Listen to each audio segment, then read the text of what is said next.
70이 되면 편해질 줄 알았습니다. 그런데 왜 더 불안해질까요? 이 질문을 마음속 깊이 품고 살아가는 분들이 생각보다 훨씬 많습니다.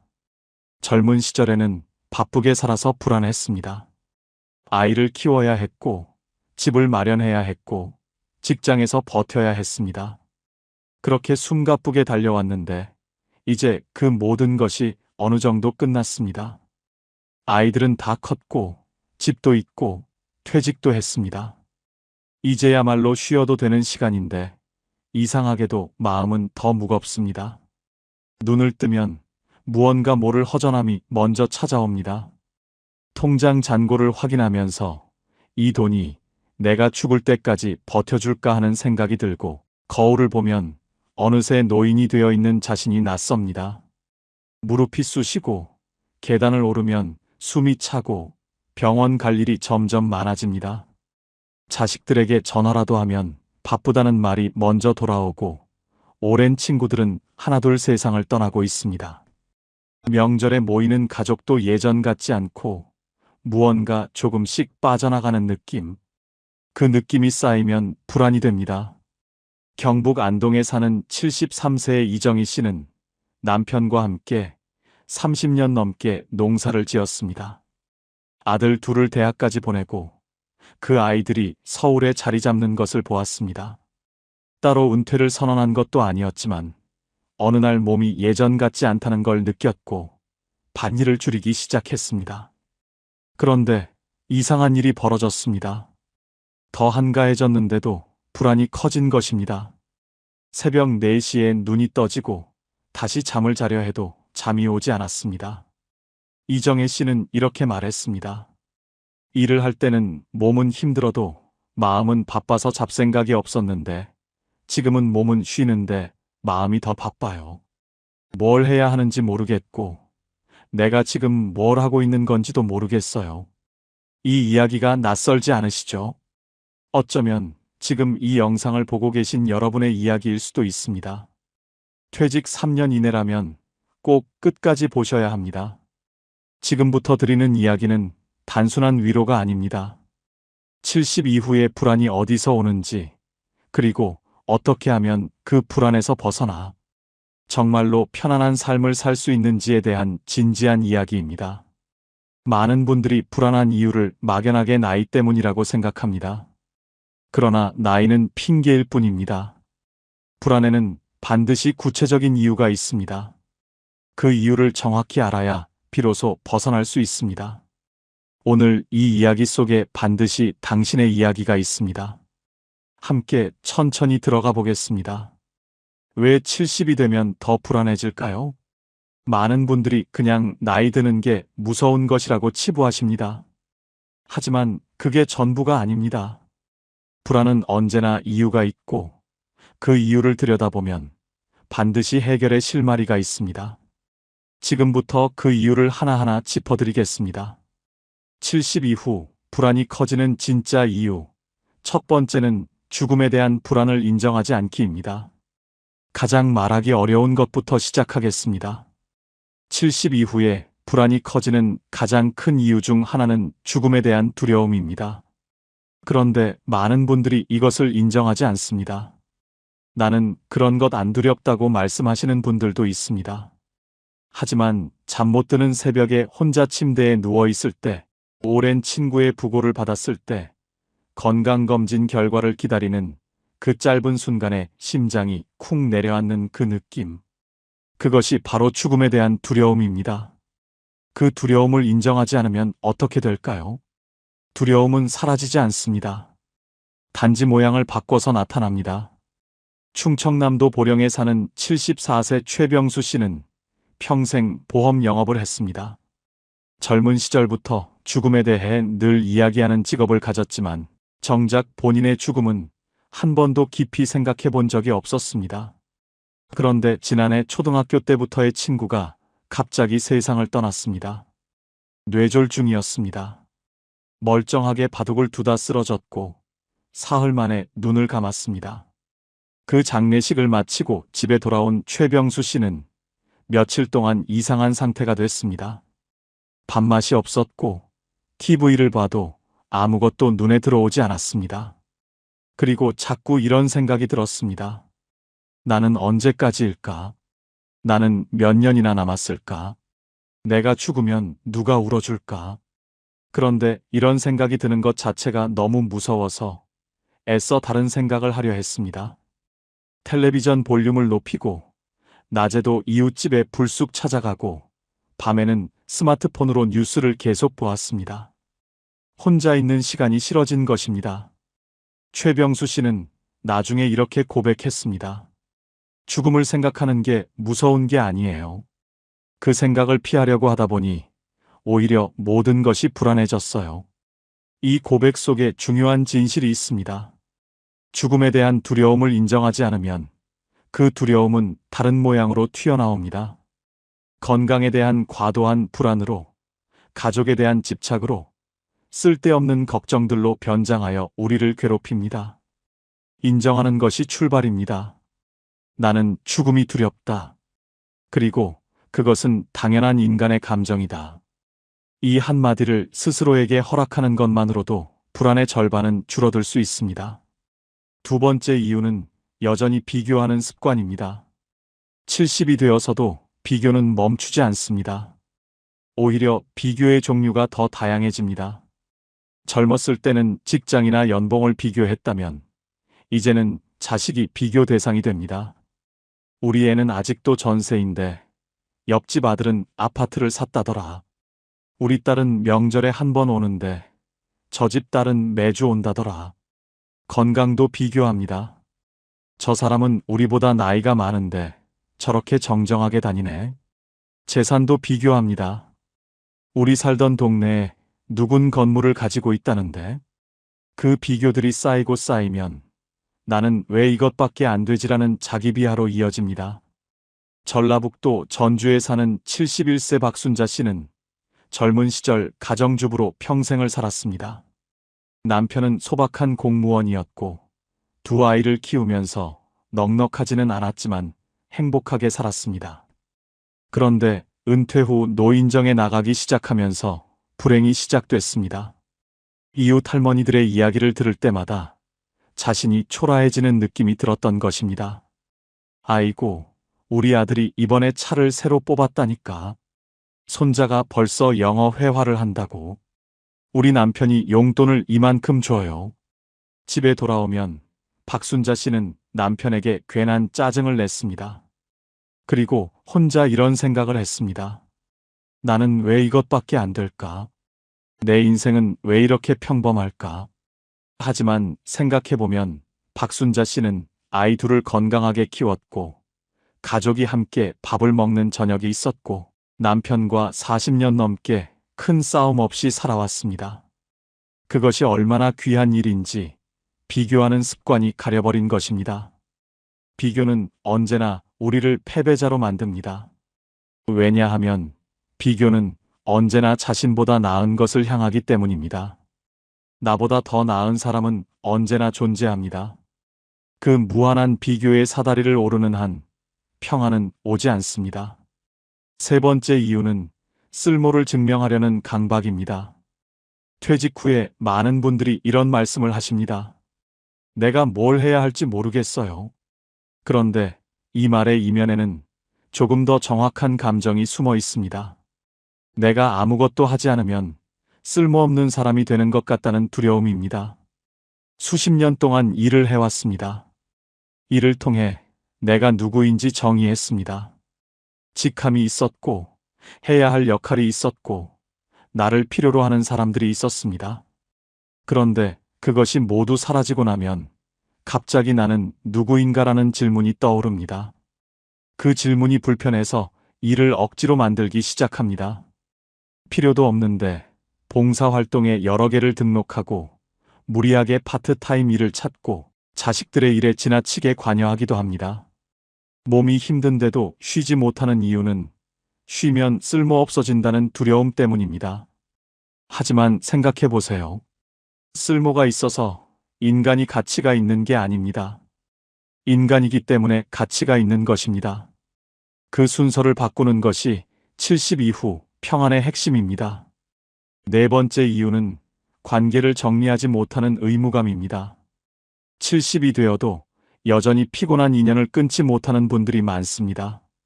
40년 직이라는 이유로, 친척이라는 이유로, 오랜 이웃이라는 이유로 사실은 만날 때마다 기분이 불쾌하고 에너지가 빠져나가는 관계를 유지합니다. 젊었을 때는 어느 정도 버텨낼 체력이 있었습니다. 하지만 70이 넘으면 몸의 체력만 줄어드는 것이 아닙니다. 감정을 처리하는 에너지도 줄어듭니다. 불편한 자리에서 웃어야 하고, 듣기 싫은 말을 참아야 하고, 맞지 않는 사람과 시간을 보내는 것 자체가 이제는 크게 소진되는 일이 됩니다. 그런데도 끊지 못합니다. 의리라고 생각하고 내가 너무 예민한 것이라고 자책하기도 합니다. 그 의무감이 삶을 무겁게 만들고 있습니다. 관계는 의무가 아닙니다. 관계는 나눔이어야 합니다. 한쪽만 소진되는 관계는 관계가 아니라 부담입니다. 다섯 번째 이유는 성과 중심 사고를 내려놓지 못함입니다. 평생을 더 나아져야 한다는 생각으로 살아왔습니다. 더 좋은 집, 더 많은 저축, 더 나은 자식들, 더 건강한 몸. 무언가를 향해 나아가는 것이 삶이라고 배웠습니다. 그런데 70이 넘으면 그 성장의 방향이 달라지기 시작합니다. 몸은 이제 더 강해지지 않습니다. 재산은 늘어나기보다 쓰는 쪽이 됩니다. 더 높이 올라갈 사다리도 없습니다. 그때 찾아오는 것이 바로 내려가고 있는 것 같다는 두려움입니다. 쉬면서 죄책감이 드는 것도 이 때문입니다. 아무것도 하지 않는 하루가 낭비된 하루처럼 느껴집니다. 일찍 일어나지 않으면 게으른 것 같고, 배우지 않으면 뒤처지는 것 같고, 운동을 빠지면 건강을 포기한 것 같습니다. 이 성과 중심의 사고방식이 은퇴 후에도 우리를 놓아주지 않습니다. 하지만 한번 생각해 보십시오. 이제 성과를 위해 사는 시대는 지났습니다. 이제는 의미를 위해 사는 시대입니다. 성과는 숫자로 측정되지만 의미는 마음으로 느낍니다. 그 전환이 70 이후의 삶을 바꿉니다. 자, 이 5가지를 하나로 묶을 수 있습니다. 70 이후 불안의 본질은 내려놓지 못함입니다. 죽음을 인정하지 않으려는 마음, 비교를 멈추지 못하는 마음, 쓸모를 증명하려는 마음, 관계를 정리하지 못하는 마음, 성과를 포기하지 못하는 마음. 이 모든 것이 내려놓지 못하는 마음에서 비롯됩니다. 그렇다면 어떻게 내려놓을 수 있을까요? 이제부터가 오늘 이야기의 핵심입니다. 70세부터는 이렇게 살아야 마음이 편안해집니다. 첫 번째, 하루를 단순하게 줄이기입니다. 공자는 이런 말을 남겼습니다. 지족자부, 족함을 아는 자가 진정한 부자라는 뜻입니다. 하루의 족함을 아는 것, 그것이 바로 70 이후의 삶에서 가장 중요한 지혜입니다. 많은 분들이 하루를 너무 빽빽하게 채우려 합니다. 아침에 운동, 오전에 노인 대학, 점심에 친구 약속, 오후에 손자 돌봄, 저녁에 교회. 이렇게 일정이 가득 찬 하루를 잘 살고 있는 것이라고 생각합니다. 그런데 정작 집에 돌아오면 너무 지쳐서 아무것도 할 수가 없고 다음날 아침에 눈을 뜨면 또 그 루틴을 반복해야 한다는 부담감이 밀려옵니다. 이렇게 채운 하루가 정말 풍요로운 하루일까요? 아니면 단지 바쁜 하루일까요? 이 둘은 다릅니다. 풍요롭다는 것은 마음이 충만하다는 것이고 바쁘다는 것은 몸이 소진된다는 것입니다. 이제는 하루 할 일을 3가지로 줄여보세요. 딱 3가지입니다. 오늘 반드시 해야 할 일 하나, 하고 싶은 일 하나, 그리고 쉬는 시간 하나. 그게 전부입니다. 약속도 마찬가지입니다.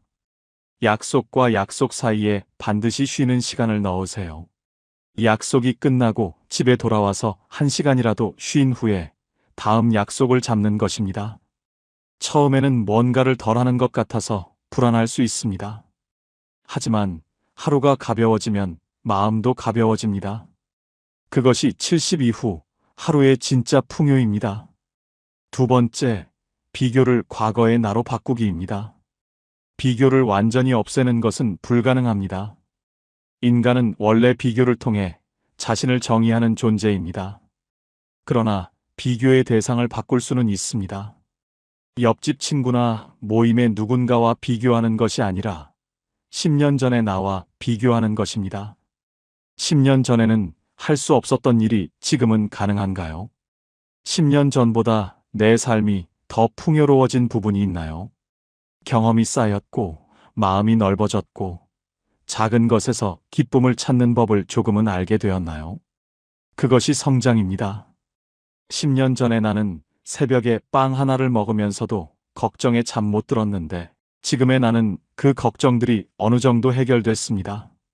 10년 전에 나는 부모님을 보내드리는 고통을 아직 몰랐는데, 지금의 나는 그 상실을 견뎌냈습니다. 그것이 성장입니다. 남보다 더 많이 가졌는가, 남보다 더 나은 자식을 두었는가 하는 비교에서 벗어나 과거의 나보다 지금의 내가 조금 더 편안하고 조금 더 지혜로운가 하는 비교로 돌아서면 비교는 독이 아니라 성장의 도구가 됩니다. 세 번째, 아무것도 하지 않아도 괜찮다고 허락하기입니다. 쉬는 것도 능력입니다. 이것이 굉장히 중요한 이야기인데 많은 분들이 진심으로 받아들이지 못합니다. 우리 세대는 어릴 때부터 열심히 일하는 것이 미덕이라고 배웠습니다. 가만히 있으면 안 된다고, 늘 무언가를 해야 한다고 배웠습니다. 그래서 70이 넘어서도 아무것도 하지 않는 하루가 오면 마음이 불편합니다. 죄책감이 듭니다. 이러고 있어도 되나 하는 생각이 밀려옵니다. 하지만 이제는 스스로에게 허락해야 합니다. 아무것도 하지 않아도 됩니다. 오늘 하루 종일 볕이 잘 드는 창가에 앉아서 그냥 있어도 됩니다. 새소리를 들어도 되고 구름이 지나가는 것을 봐도 됩니다. 아무런 목적 없이 그냥 있는 것. 그것이 낭비가 아닙니다. 그것이 삶입니다. 일본에는 보라이라는 표현이 있습니다. 멍하니 시간을 보내는 것을 일컫는 말인데 이것이 정신 건강에 얼마나 좋은지를 연구한 학자들이 있습니다. 아무 생각 없이 하늘을 바라보는 시간, 그 시간이 뇌를 쉬게 하고 감정을 정화합니다. 휴식은 게으름이 아닙니다. 휴식은 권리입니다. 열심히 살아온 사람이 누릴 자격이 있는 당연한 권리입니다. 네 번째, 관계를 줄이고 깊게입니다. 70의 인간관계는 숫자가 아니라 밀도입니다. 지금 이 말을 잘 기억해 주시기 바랍니다. 젊었을 때는 인맥이 넓은 것이 자산이었습니다. 아는 사람이 많을수록, 어디서든 연결될 수 있는 사람이 많을수록 도움이 됐습니다. 하지만 70이 넘으면 상황이 달라집니다. 에너지가 한정되어 있습니다. 몸도 마음도 체력이 줄었습니다. 이 줄어든 에너지를 어디에 쓸 것인가를 결정해야 합니다. 만날 때마다 가슴이 따뜻해지는 사람, 있는 그대로의 나를 보여줄 수 있는 사람, 함께 있으면 에너지가 채워지는 사람, 이런 관계를 두세 개만 깊게 유지하는 것이 100명의 가벼운 관계보다 훨씬 더 풍요롭습니다. 반대로 만날 때마다 비교당하는 느낌이 드는 관계, 내가 늘 베풀어야만 유지되는 관계, 만나고 나면 괜히 기분이 가라앉는 관계는 천천히 거리를 두어도 됩니다. 그것은 냉정한 것이 아닙니다. 그것은 남은 삶을 어떻게 쓸 것인가에 대한 현명한 선택입니다. 70의 우정은 오래됐다고 좋은 것이 아닙니다. 지금 나에게 좋은 것이 좋은 우정입니다. 다섯 번째, 오늘에 머무는 연습입니다. 쇼펜하우어는 이런 말을 했습니다. 행복은 먼 곳에 있지 않다고, 가장 보통의 일상 속에 행복의 씨앗이 있다고, 그리고 그 씨앗을 발견하는 것은 외부 조건이 아니라 내면의 태도에 달려 있다고 했습니다. 우리는 너무 자주 과거를 후회하거나 미래를 걱정하며 시간을 보냅니다. 70이 넘으면 이 경향이 더 강해집니다. 그때 이렇게 했더라면 하는 후회와 앞으로 어떻게 되려나 하는 걱정이 현재를 갉아먹습니다. 그런데 사실 우리가 살 수 있는 것은 오직 지금 이 순간뿐입니다. 지금 이 순간, 창문으로 들어오는 햇살, 오늘 아침에 먹은 따뜻한 밥 한 공기, 마당에 핀 작은 꽃 한 송이, 저녁에 마시는 커피 한 잔, 천천히 걷는 동네 한 바퀴. 이 평범한 것들이 사실은 대단히 소중한 것들입니다. 건강이 허락할 때 걸을 수 있다는 것, 음식 맛을 느낄 수 있다는 것, 햇살을 느낄 수 있다는 것. 이것이 얼마나 귀한 일인지는 그것을 잃어버렸을 때에야 비로소 알게 됩니다. 아직 잃어버리기 전에 오늘 이 순간에 머물러 보세요. 그 연습이 쌓이면 평온이 됩니다. 오늘 저녁 창밖을 한번 내다보세요. 그냥 보세요. 뭔가를 생각하려 하지 말고 그냥 거기 있는 것들을 바라보세요. 그것이 오늘의 머무는 연습의 시작입니다. 6번째, 죽음을 인정하면 오히려 삶이 가벼워집니다. 끝이 있다는 것을 알면 오늘이 선물이 됩니다. 이 말이 처음에는 이상하게 들릴 수 있습니다. 죽음을 생각하면 우울해질 것 같은데 어떻게 삶이 가벼워진다는 것인가요? 조선 후기의 실학자 정약용은 유배지 강진에서 이런 이야기를 남겼습니다. 인간은 언제 어디서 삶이 끝날지 알 수 없기 때문에 오늘 이 순간을 최선을 다해 살아야 한다고. 그는 강진 유배 시절 모든 것을 잃었습니다. 벼슬도, 재산도, 가족과 함께하는 일상도. 하지만 그 절망적인 상황에서 오히려 더 맑아진 정신으로 500권이 넘는 책을 썼습니다. 죽음이 언제든 올 수 있다는 사실이 그를 오히려 더 살아있게 만든 것입니다. 죽음을 억지로 피하려 하지 말고 담담하게 인정해 보세요.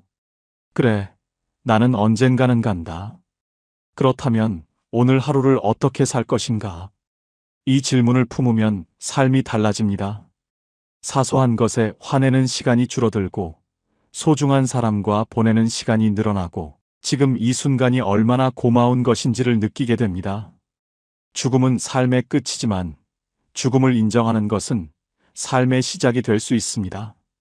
그 역설이 70 이후의 삶을 훨씬 더 가볍고 풍요롭게 만들어줍니다. 이제 감동적인 두 분의 이야기를 들려드리겠습니다. 경기도 수원에 사는 72세 윤혜숙 씨는 3년 전에 남편을 잃었습니다. 45년을 함께 살았습니다. 고등학교 동창이었고 26살에 결혼해서 아이 셋을 함께 키웠습니다. 남편은 조용한 사람이었습니다. 별로 말이 많지 않았고 그래서 싸울 일도 별로 없었습니다. 함께 있으면 그냥 편했습니다. 편하다는 감정이 얼마나 귀한 것인지 그때는 몰랐습니다. 그 남편이 사라졌을 때 윤혜숙 씨는 처음 몇 달 동안 어떻게 지냈는지 기억이 없다고 합니다. 자식들이 걱정해서 번갈아 와서 지냈고 아침마다 밥을 차려줬습니다. 밥을 먹었는데 먹은 것 같지가 않았고 잠을 잤는데 잔 것 같지가 않았습니다. 그런데 자식들이 각자 집으로 돌아가고 나서 정말 혼자가 되었을 때 무너지기 시작했습니다. 새벽 2시에 눈이 떠지면 남편의 빈자리가 너무 크게 느껴졌습니다. 오른쪽 이불이 차갑고 그 차가움이 너무 서럽게 느껴졌습니다. 슈퍼마켓에 가서 식빵 한 봉지를 사다 놓으면 혼자 먹기에도 너무 많았습니다. 밥 한 공기를 짓는 것이 너무 많아서 밥을 안 하고 빵으로 끼니를 때우다 보면 기운이 없었습니다. 기운이 없으면 아무것도 하기 싫고 아무것도 하기 싫으면 더 우울해지는 악순환이 이어졌습니다. 6개월이 지났을 때 윤혜숙 씨는 스스로 결심했습니다. 이렇게 있다가는 나도 죽겠다 싶었다고 합니다. 그래서 아주 작은 루틴을 만들기 시작했습니다. 아침 7시에 일어나서 창문을 열고 바깥 공기를 10번 깊게 들이마시는 것. 그게 첫 번째였습니다. 그 다음에는 남편이 좋아하던 원두 커피를 직접 내려 마시는 것. 커피를 마시면서 남편한테 오늘 하루 어떻게 보낼지 말을 거는 것. 오늘은 마트 좀 다녀올게요. 저녁에 된장찌개 해 먹을 거예요. 혼자 중얼거리는 것이 처음에는 이상하게 느껴졌지만 점점 그 시간이 기다려졌습니다. 그 루틴이 하루의 닻이 되어 주었습니다. 흔들리는 배도 닻이 있으면 제자리를 찾을 수 있는 것처럼 루틴이 윤혜숙 씨의 하루를 붙잡아 주었습니다.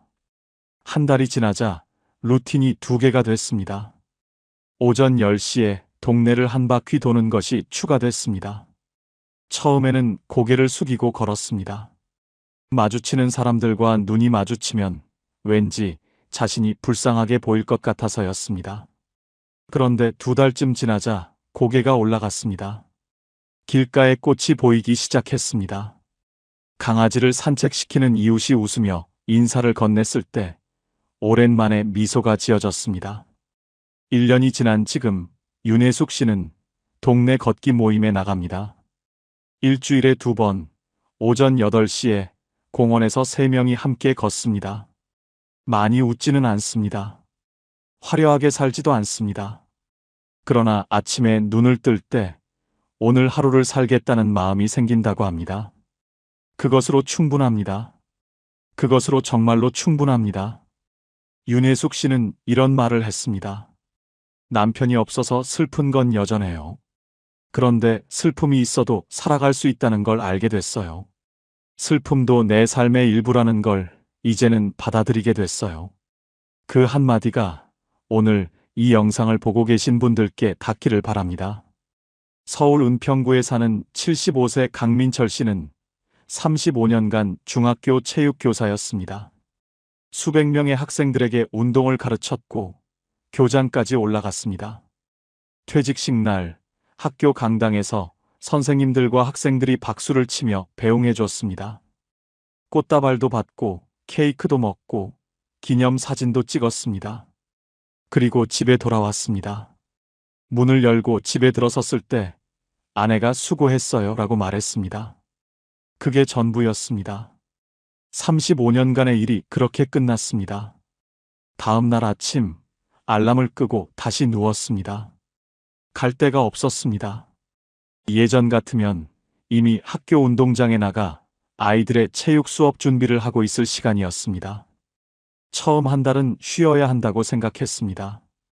그 다음 한 달은 여행이라도 다녀와야겠다고 생각했습니다. 제주도에 혼자 다녀왔는데 아름다운 경치가 눈에 들어오지 않았습니다. 그냥 왔다 간다는 느낌이었습니다. 아내는 당신 왜 그래? 행복해야 할 거 아니야 라고 했지만 강민철 씨는 행복이 어디서 오는 것인지 모르겠었습니다. 교사로 살 때는 아이들의 성장이 보람이었습니다. 그런데 지금 자신의 삶에는 성장이 보이지 않았습니다. 그냥 매일 똑같이 시간이 흘러가는 것 같았습니다. 6개월이 지나자 몸도 이상해졌습니다. 운동을 안 하니까 살이 찌고, 살이 찌니까 무릎이 아프고, 무릎이 아프니까 더 움직이기 싫어졌습니다. 아내와 다투는 날도 늘었습니다. 하루 종일 집에 있으니 사소한 것에도 부딪혔습니다. 그러다 어느 날 은평 지역 복지관에서 운동 봉사자를 모집한다는 전단지를 봤습니다. 노인들을 대상으로 간단한 스트레칭과 가벼운 체조를 가르쳐줄 사람을 찾는다는 내용이었습니다. 강민철 씨는 처음에는 망설였습니다. 봉사라니, 나 같은 사람이 봉사를 해도 되나? 교장까지 한 사람인데. 하지만 그냥 한번 가봤습니다. 거창하게 생각하지 않기로 했습니다. 그냥 한 번만 가보기로 했습니다. 복지관에 처음 들어섰을 때 70대, 80대 어르신 15명이 의자에 앉아 기다리고 있었습니다. 강민철 씨가 앞에 서서 천천히 팔을 올렸다 내렸다 하는 동작을 보여주자 어르신들이 따라 했습니다. 어떤 분은 팔이 잘 올라가지 않아서 눈살을 찌푸리고 어떤 분은 킬킬 웃으면서 이게 생각보다 어렵네요 라고 했습니다. 수업이 끝나고 한 할머니가 다가와서 말했습니다. 선생님 덕분에 몸이 좀 풀렸어요. 다음 주에도 오실 거죠? 그 한마디였습니다. 그 한마디에 강민철 씨의 눈이 뜨거워졌습니다. 집에 돌아오는 버스 안에서 오랜만에 내가 필요한 사람이구나라는 느낌이 들었습니다. 그게 2년 전의 일입니다. 지금 강민철 씨는 일주일에 3번 봉사를 나갑니다. 예전만큼 화려하지는 않습니다. 교장 선생님이라는 호칭도 없습니다. 하지만 복지관 어르신들이 기다려준다는 사실이, 그 기다림이 그의 하루를 채워줍니다. 강민철 씨가 나중에 이런 말을 했습니다. 은퇴하고 나서 한동안 내가 쓸모없다고 느꼈어요. 그런데 지금 생각해보면 쓸모 있어야 산다는 생각 자체가 잘못된 거였어요. 나는 그냥 나이기 때문에 살아야 하는 거지 쓸모가 있어서 사는 게 아니잖아요. 근데 그 사실을 이해하는데 1년이 걸렸어요. 그 말이 오늘 이 영상을 보고 계신 여러분께도 닿기를 바랍니다. 70은 채우는 나이가 아닙니다. 덜어내는 나이입니다. 이 문장을 한 번 더 읽어보세요. 70은 채우는 나이가 아니라 덜어내는 나이입니다. 우리는 태어나서 지금까지 끊임없이 채워왔습니다. 지식을 채웠고, 경험을 채웠고, 재산을 채웠고, 관계를 채웠습니다. 그 채움이 삶을 만들어 왔습니다. 그리고 그 채움이 있었기에 지금의 내가 있습니다. 그 노력은 충분히 인정받아야 합니다. 하지만 이제는 방향을 바꿀 때입니다. 더 이상 채우는 것이 목적이 아닌 시간이 왔습니다. 이제는 무엇을 내려놓을 것인가, 무엇을 버릴 것인가, 무엇으로부터 자유로워질 것인가를 생각할 시간입니다. 채우는 사람은 늘 배가 고픕니다. 하지만 덜어내는 사람은 가벼워집니다. 가볍다는 것은 자유롭다는 것입니다. 자유롭다는 것은 평온하다는 것입니다. 존재가 성과보다 중요합니다. 당신이 무언가를 잘하기 때문에 소중한 것이 아닙니다.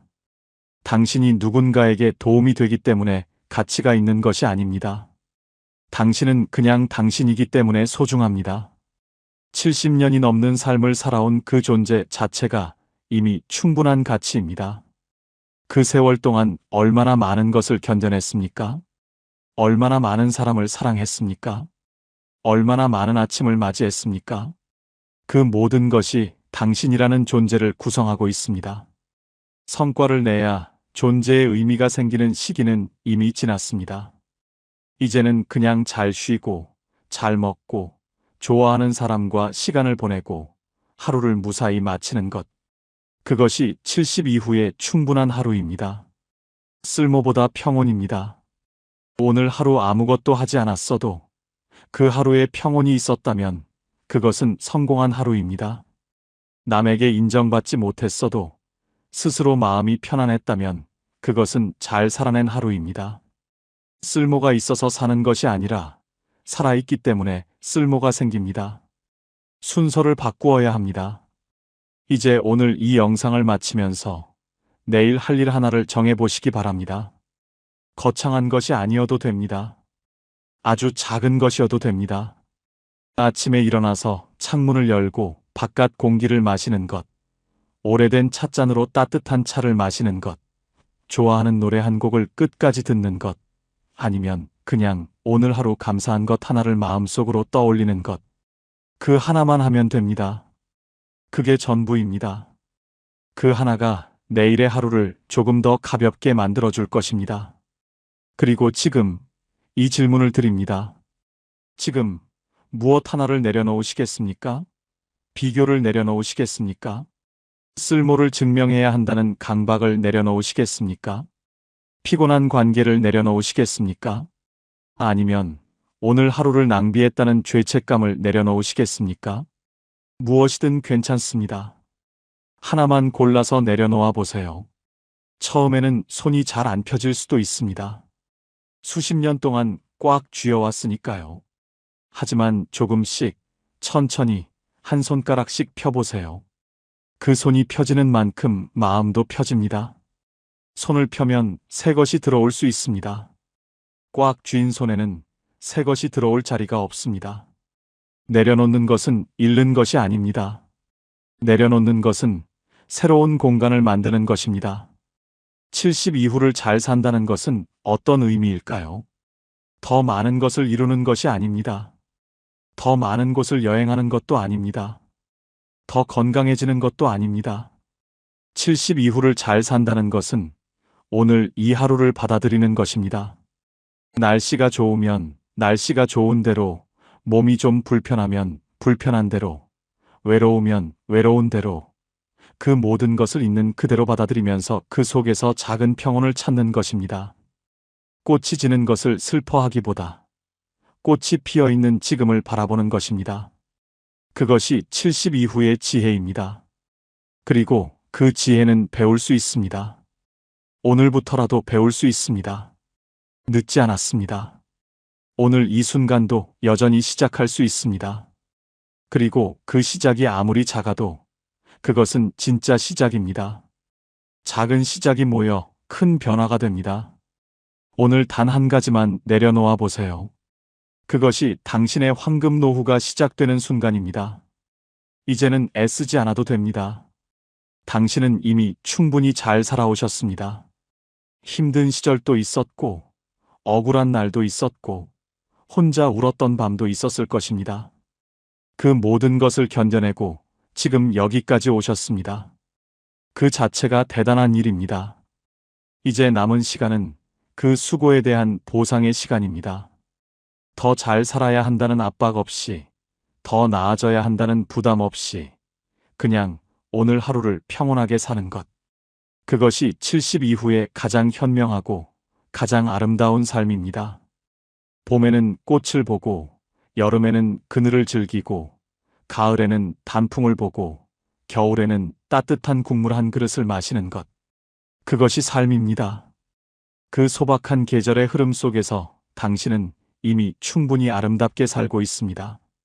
마지막으로 한 가지만 더 말씀드리겠습니다. 70 이후의 평온은 갑자기 찾아오지 않습니다. 연습이 필요합니다. 어제도 오늘도 조금씩, 아주 조금씩 내려놓는 연습. 오늘 하루 비교를 한 번 덜 했다면 그것이 성공입니다. 오늘 하루 쉬면서 죄책감을 덜 느꼈다면 그것이 성공입니다. 한 번에 모든 것을 내려놓을 수 없습니다. 하지만 매일 조금씩 내려놓다 보면 어느 날 문득 마음이 가벼워진 자신을 발견하게 됩니다. 그날이 반드시 옵니다.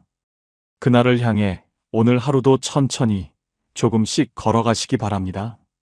당신의 걸음이 비록 느려도 그 방향이 평온을 향하고 있다면 그것으로 충분합니다.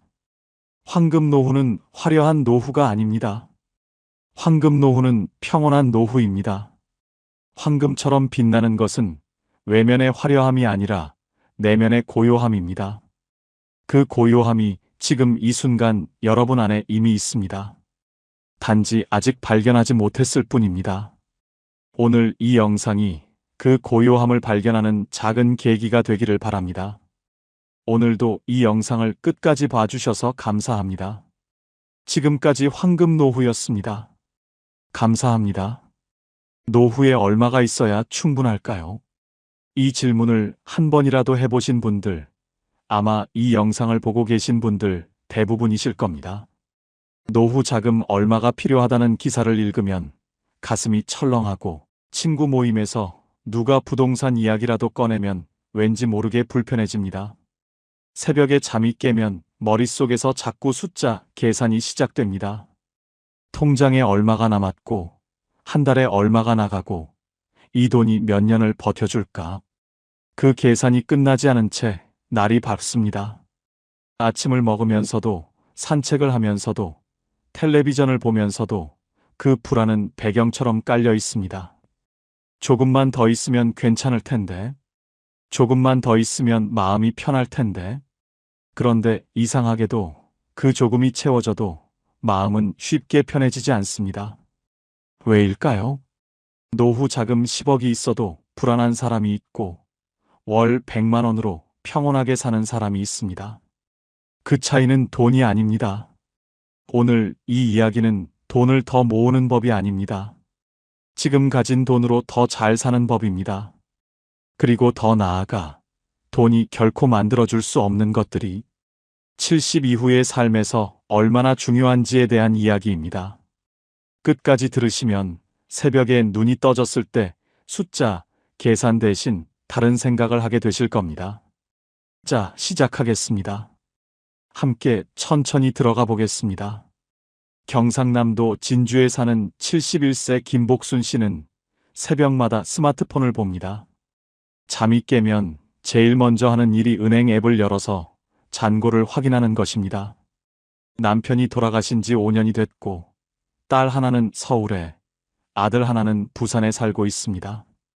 두 자녀가 매달 조금씩 용돈을 보내주고 남편이 남긴 작은 금액의 연금이 나옵니다. 먹고 사는데 지장은 없습니다. 그런데 새벽마다 잔고를 확인하는 습관은 멈추지 않습니다. 김복순 씨는 이렇게 말했습니다.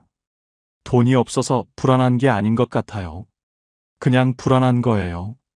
근데 그 불안이 돈 걱정처럼 느껴지는 거예요. 이 말 속에 오늘 이야기의 핵심이 들어 있습니다. 돈 걱정이 커지는 진짜 이유. 첫 번째는 돈을 안전의 상징으로 여기는 습관입니다. 우리 세대는 가난을 경험한 세대입니다. 어릴 때 먹을 것이 없었던 기억, 돈이 없어서 아픈 가족을 제때 병원에 못 데려간 기억, 돈 때문에 하고 싶은 것을 포기해야 했던 기억. 그 기억들이 우리 안에 아주 깊이 새겨져 있습니다. 그래서 돈은 단순한 숫자가 아닙니다. 돈은 생존의 상징이고, 안전의 상징이고, 두려움으로부터 나를 지켜주는 방패입니다. 그 등식이 평생 작동해 왔습니다. 돈이 있으면 안전하고, 돈이 없으면 위험하다. 그런데 70이 넘어서도 그 등식이 그대로 작동하고 있는 것입니다. 실제로 지금 당장 굶을 처지가 아닌데도 몸속 어딘가에 새겨진 그 오래된 두려움이 새벽마다 통장 잔고를 확인하게 만드는 것입니다. 이것은 의지의 문제가 아닙니다. 평생 살아온 방식의 문제입니다. 그러나 이제는 그 등식을 조금 느슨하게 풀어볼 때가 됐습니다. 두 번째 이유는 비교에서 오는 상대적 빈곤감입니다. 절대적으로 부족한 것이 아닌데도 부족하게 느껴지는 것. 그것이 상대적 빈곤감입니다. 모임에 나가면 누군가는 해외여행 이야기를 하고 누군가는 자녀가 집을 사줬다는 이야기를 합니다. 뉴스에서는 노후 자금으로 몇 억이 필요하다는 이야기가 나옵니다. 그 숫자들과 나의 현실을 비교하는 순간 충분했던 것이 갑자기 부족해 보입니다. 오늘 아침 따뜻하게 밥을 먹었고 몸에 큰 이상이 없고 지낼 집이 있는데도 비교는 언제나 우리를 가난하게 만듭니다. 내가 가진 것을 보는 것이 아니라 내가 갖지 못한 것을 보게 만들기 때문입니다. 그리고 그 비교는 70이 넘어서도 멈추지 않습니다. 오히려 더 예민해지기도 합니다. 세 번째 이유는 미래에 대한 통제 욕구입니다. 앞으로 얼마나 더 살지 모르니까라는 말. 이 말 속에는 불확실성에 대한 두려움이 담겨 있습니다. 인간은 원래 통제할 수 없는 것을 두려워합니다. 언제 아플지, 얼마나 더 살지, 어떤 일이 생길지, 이 모든 것이 불확실합니다. 그래서 그나마 숫자로 확인할 수 있는 통장 잔고에 집착하게 됩니다. 돈이 많으면 그 불확실성을 조금이라도 통제할 수 있을 것 같은 느낌이 들기 때문입니다. 하지만 돈은 미래를 통제해주지 않습니다. 돈은 선택지를 늘려줄 뿐입니다. 그리고 진짜 불안, 즉 언젠가는 죽는다는 사실, 언제 아플지 모른다는 사실은 아무리 많은 돈이 있어도 사라지지 않습니다. 그 진실을 받아들이는 것이 돈 걱정으로부터 자유로워지는 첫걸음입니다. 네 번째 이유는 돈이 없으면 사랑받지 못할 것 같다는 두려움입니다. 이것은 많은 분들이 의식하지 못하는 감정입니다. 하지만 자식에게 짐이 될까봐 걱정하는 마음, 용돈을 받을 때 자존심이 상하는 느낌, 손자에게 용돈을 못 줄 때 느끼는 미안함. 이 모든 감정의 뿌리에는 돈 없는 나는 사랑받을 자격이 없는 것 아닐까라는 두려움이 있습니다. 그리고 이것은 우리 세대가 살아온 방식과 깊이 연결되어 있습니다. 주는 것이 사랑이고 베푸는 것이 존재의 증명이었던 시대를 살아왔기 때문입니다. 그런데 이제 더 이상 주기 어려운 나이가 됐을 때 그 역할이 흔들리면서 불안이 커지는 것입니다. 하지만 생각해 보세요. 자식이 여러분을 사랑하는 것은 여러분의 통장 잔고 때문이 아닙니다. 여러분이 여러분이기 때문입니다. 그 사실을 믿는 연습이 필요합니다. 자, 이 네 가지를 하나로 묶으면 이렇게 됩니다. 70 이후 돈 걱정의 본질은 돈이 부족해서가 아니라 돈 없이는 괜찮을 수 없다는 믿음 때문입니다. 그 믿음을 조금씩 바꾸는 것. 그것이 오늘 이야기가 향하는 방향입니다. 그렇다면 돈이 만들어줄 수 없는 것들, 그러나 70 이후의 삶을 진짜로 풍요롭게 만들어주는 것들은 무엇일까요? 지금부터가 오늘 이야기의 핵심입니다. 돈으로 살 수 없는 것 첫 번째, 아침에 일어나고 싶은 이유입니다. 돈이 아무리 많아도 아침에 눈을 뜨는 것이 무겁다면 그 삶은 풍요롭지 않습니다. 반대로 통장에 많지 않아도 오늘 하루 기다리는 것이 있다면 그 사람의 하루는 충분합니다. 기다리는 것이 거창할 필요는 없습니다. 매주 화요일 오전에 같이 걷는 친구, 손자가 다음 주에 온다는 사실, 지금 읽고 있는 소설의 다음 장, 저녁에 보기로 한 드라마 한 편. 이런 작고 소박한 기다림이 아침을 열어줍니다. 루틴이 있는 사람은 돈이 많지 않아도 하루를 살아갑니다. 루틴이 없는 사람은 돈이 많아도 아침이 무겁습니다. 70 이후의 삶에서 가장 먼저 만들어야 할 것은 통장 잔고가 아니라 오늘 하루를 살고 싶게 만드는 작은 이유들입니다. 그 이유들이 쌓이면 삶이 됩니다. 돈으로 살 수 없는 것 두 번째, 나를 있는 그대로 봐주는 한 사람입니다. 돈이 많고 집이 넓어도 아무도 없는 저녁은 춥습니다. 반대로 작은 방 하나에 살아도 진심으로 내 이야기를 들어주는 사람이 한 명 있다면 그 삶은 따뜻합니다. 70 이후의 관계는 숫자가 아니라 깊이입니다. 연락처에 사람이 아무리 많아도 진짜로 전화할 수 있는 사람이 없다면 그것은 외로움입니다. 돈이 있으면 편의를 살 수 있습니다. 맛있는 것을 먹고 좋은 곳에 다닐 수 있습니다. 하지만 새벽에 가슴이 먹먹할 때 전화할 수 있는 사람은 돈이 만들어주지 않습니다. 그것은 평소에 쌓아온 관계가 만들어줍니다. 지금 내 주변에 그런 사람이 한 명이라도 있다면 그것은 어떤 통장 잔고보다 귀한 자산입니다. 충청북도 청주에 사는 76세 오정숙 씨는 남편과 둘이 삽니다. 남편은 3년 전 뇌경색으로 쓰러진 후 반신이 불편합니다. 오정숙 씨가 돌봄을 전담하고 있습니다. 노후 자금이 넉넉하지 않고 딸이 보내주는 작은 돈과 국가지원금으로 생활합니다. 누가 봐도 넉넉하지 않은 처지입니다. 그런데 오정숙 씨는 이렇게 말합니다. 남편이 아침에 눈을 떴을 때 나를 보고 웃어요. 그 웃음이 나한테는 전부예요. 돈 걱정이 없냐면 거짓말이지만 그 웃음 때문에 오늘도 살아요. 이 한마디가 돈으로 살 수 없는 것의 정체를 정확히 보여줍니다. 그 웃음은 돈이 만들어준 것이 아닙니다. 40년 넘게 함께 살아온 세월이 만들어준 것입니다. 돈으로 살 수 없는 것 세 번째, 몸이 허락하는 오늘 하루입니다. 돈으로 좋은 병원에 갈 수 있고 좋은 약을 먹을 수 있습니다. 그것은 사실입니다. 하지만 돈이 건강 그 자체를 살 수는 없습니다. 지금 이 순간 두 발로 걸을 수 있다는 것, 밥을 맛있게 먹을 수 있다는 것, 바람을 느낄 수 있다는 것. 이것들은 돈이 주는 것이 아닙니다. 몸이 주는 것입니다. 그리고 이것이 얼마나 귀한 것인지는 잃어봐야 합니다. 아직 잃지 않았다면 지금 누리고 있는 것입니다.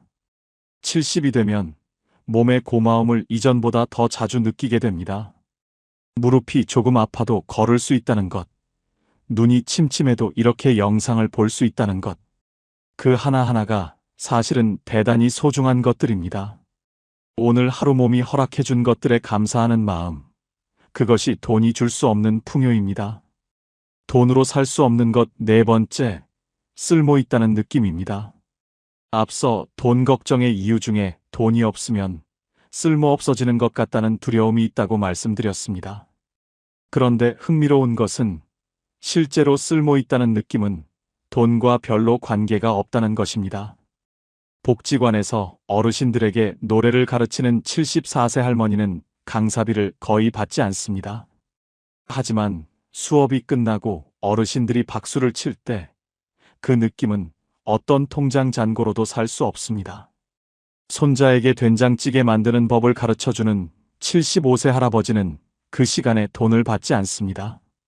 하지만 손자가 할아버지 된장찌개가 제일 맛있어요 라고 말할 때 그 뿌듯함은 돈이 만들어주지 않습니다. 쓸모 있다는 느낌은 역할에서 옵니다. 그리고 그 역할은 돈이 많아야 가질 수 있는 것이 아닙니다. 지금 내가 있는 자리에서 지금 내가 가진 것으로 누군가에게 작은 도움이 되는 것. 그것이 쓸모입니다. 돈으로 살 수 없는 것 5번째. 지금 이 순간의 평온입니다. 쇼펜하우어는 이런 말을 남겼습니다. 부는 바닷물과 같아서 마실수록 갈증이 난다고. 돈도 마찬가지입니다. 더 많이 가질수록 더 많이 갖고 싶어집니다.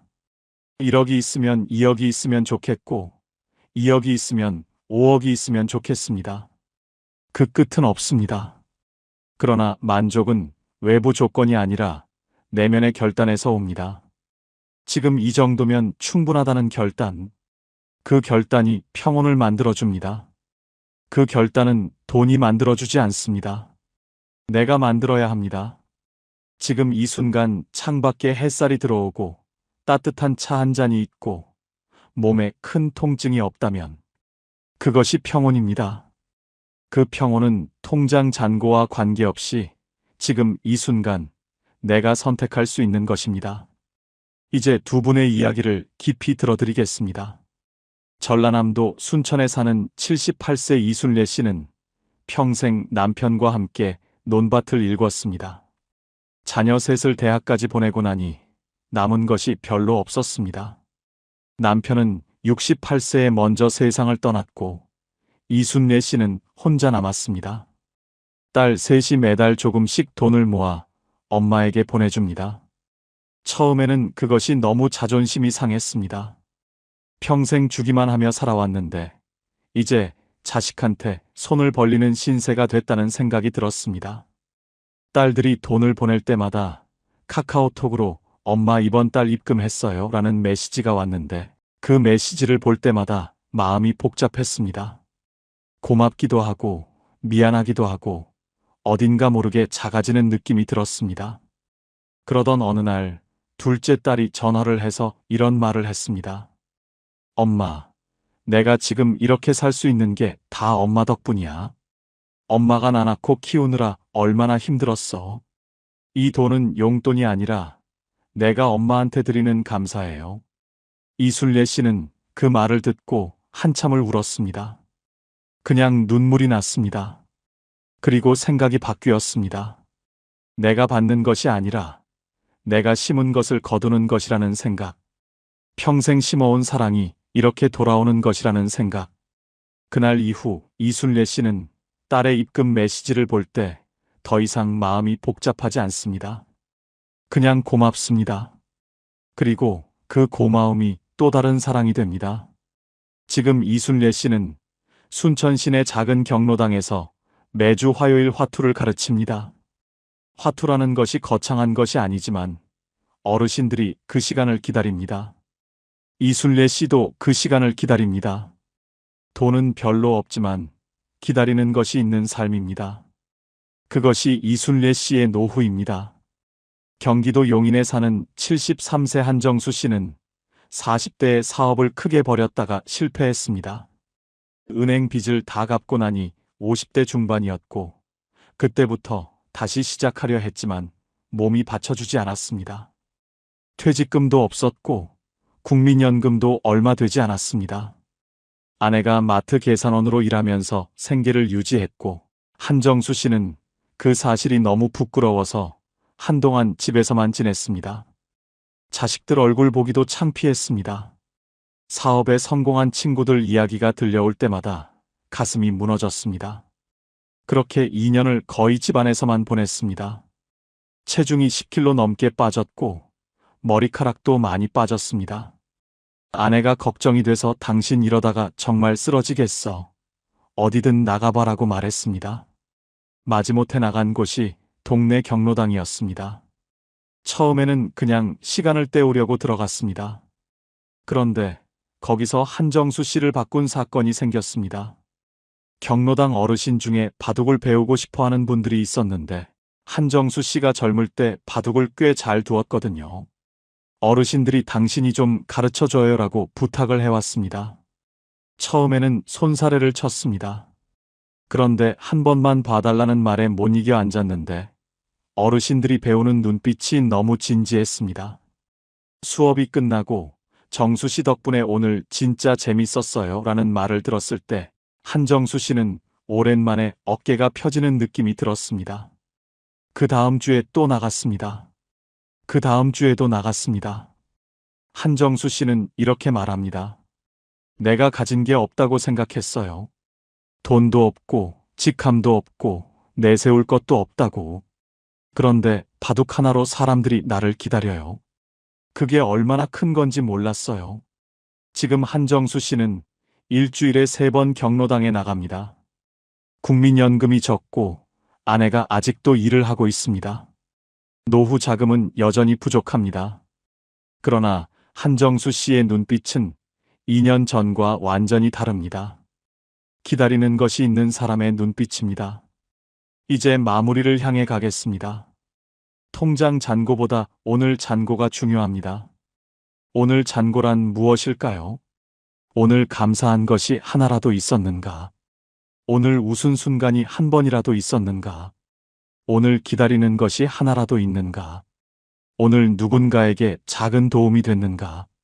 이것들이 오늘의 잔고입니다. 이 잔고는 은행에서 확인할 수 없습니다. 하지만 이 잔고가 쌓이면 삶이 됩니다. 그리고 이 잔고는 돈이 많아야 채울 수 있는 것이 아닙니다. 지금 이 순간 어디에 있든 얼마를 가졌든 채울 수 있습니다. 돈은 삶의 도구입니다. 삶의 목적이 아닙니다. 이 문장이 쉽게 들릴 수 있습니다. 하지만 실제로 이것을 믿는 것은 쉽지 않습니다. 평생 돈을 위해 일했고, 돈 때문에 포기했고, 돈 때문에 버텼습니다. 그 삶에서 돈은 언제나 중심이었습니다. 그 습관이 하루아침에 바뀌지 않습니다. 하지만 조금씩 바꿀 수 있습니다. 오늘 새벽에 잠이 깨서 통장 잔고를 확인하고 싶을 때 대신 이것을 한번 생각해 보세요. 오늘 나는 무엇이 기다려지는가? 그 질문 하나가 불안을 조금 다른 방향으로 돌려줄 수 있습니다. 지금 당신이 가진 것을 한번 세어보세요. 통장 잔고 말고 진짜로 가진 것들을. 오늘 아침 먹은 따뜻한 밥, 지금 앉아있는 자리, 창문으로 들어오는 빛, 이 영상을 볼 수 있는 눈과 들을 수 있는 귀, 당신을 생각하는 사람이 세상 어딘가에 있다는 사실. 이것들은 돈이 만들어준 것이 아닙니다.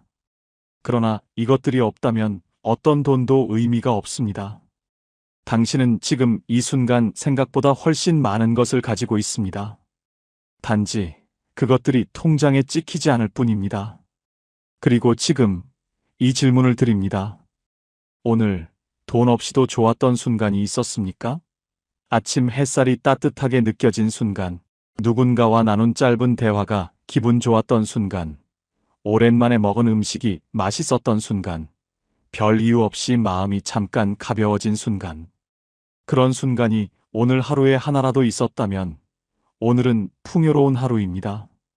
그것이 보이기 시작하면 삶이 조금씩 달라집니다. 불안이 완전히 사라지지는 않습니다. 하지만 불안보다 감사가 조금 더 커지는 날들이 늘어납니다. 그날들이 모이면 노후가 됩니다. 돈이 만들어주는 노후가 아니라 내가 만들어가는 노후. 당신의 노후는 통장이 아니라 당신의 하루가 만들어갑니다. 이 말을 오늘 하루 한 번만 기억해 주세요. 내일 아침 눈이 떠지면 통장 앱 대신 오늘 기다리는 것 하나를 먼저 떠올려 보세요. 아주 작은 것이어도 됩니다. 오늘 점심에 먹을 것, 오후에 걷기로 한 공원, 저녁에 볼 드라마 한 편. 그 작은 기다림이 하루를 열어줍니다. 그 하루들이 쌓이면 당신의 황금 노후가 됩니다. 이제는 애쓰지 않아도 됩니다. 더 많이 가지려 하지 않아도 됩니다. 지금 가진 것으로 충분히 오늘을 살 수 있습니다. 당신은 이미 충분히 잘 살아오셨습니다. 그리고 지금도 충분히 잘 살고 있습니다. 오늘도 이 영상을 끝까지 봐주셔서 감사합니다. 황금노후는 여러분을 평생 응원하겠습니다. 감사합니다. 우리는 팔자 좋다는 말을 잘못 이해하고 살았습니다. 팔자 좋은 노후는 돈 많은 노후, 자식 잘된 노후, 건강한 노후라고 생각했습니다.